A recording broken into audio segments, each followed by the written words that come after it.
All right, for the latest on the Speaker and who may hold the gavel next, let's bring in Tennessee Congressman Tim Burchett, who's also a member on the Oversight Committee, who voted to oust McCarthy earlier this week. Congressman Burchett, thank you for joining us today. Thank you. I guess I need to get a bumper sticker that says, "Don't blame me. I voted for Cordell West." Ah, there you go. It looks like you're in your car right now. We know you were sent home for a few days as the Speaker standoff continues. I wanted you to explain this remark moment. You talked about you felt it was condescending, something that Speaker McCarthy said to you about your faith that pushed you over the edge. And also, who you're leading to. We're hearing a lot of names. Yes, ma'am. I've talked to all the major candidates that are for Speaker, except for my friend Kevin Hearn. And Mark Green's decided he's not going to pursue it. So I've talked to Scalise and I've talked to Jordan. And, you know, I'm kind of, I'm just going to listen to what they have to say. I believe we're going to be united, though, in whoever we pick. We're going to walk. It's going to be one vote on the floor. But back to the statement, you know, I pray about it. I worry about our country. I pray for this president. I remember when Obama won, I prayed that he would be the best president this country ever had.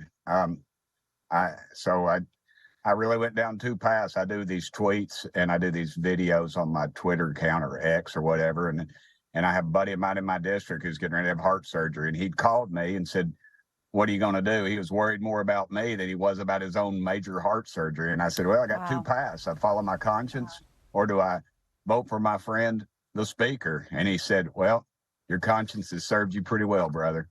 And I was like, well, yeah. And I prayed about it.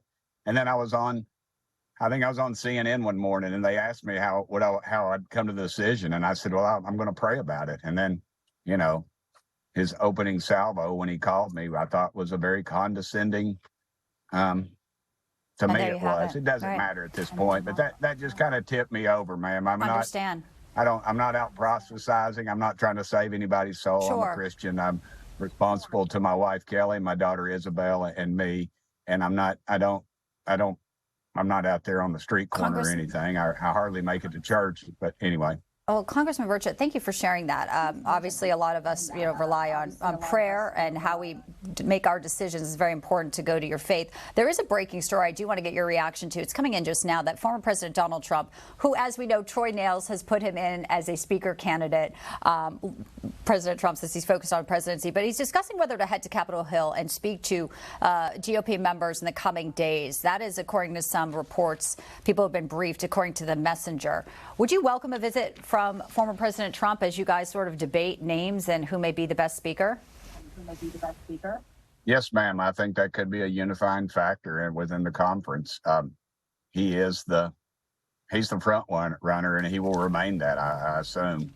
But I think what he'll do is come in there and unify us and tell us we need to get behind somebody else, and that he appreciates it and he is honored. But he'll provide any leadership or any guidance that he needs. But I suspect he will say that we need to get it amongst ourselves. Congressman Burchett, I have 10 seconds. Funding for Ukraine has been an issue. Do you think it will continue to be for the next speaker as well? And whether or not it is held up as there's more of a strategy to end the war is required? Yes, ma'am. Well, the war pimps and the rest of the people, the industrial war complex, are pushing us more towards a world war. That's how they make their money. We've got over $114 billion in military and assets over in that country, and we can't even give the people a Maui. We give them basically $700 a family. We need to get our priorities straight, ma'am. We need to get that money back home. We need to build the wall, protect our own dadgum border, and quit worrying about Europe's next war, because that is not our war. American boys and girls do not need to be dying in some foreign war. It's not defending the American Constitution. Congressman Burchett, thank you for pulling over aside to give us this interview. You're always so polite with the ma'am. You can always call me Bianca, but I appreciate it, and good to have you in. We'll continue to follow all these developments.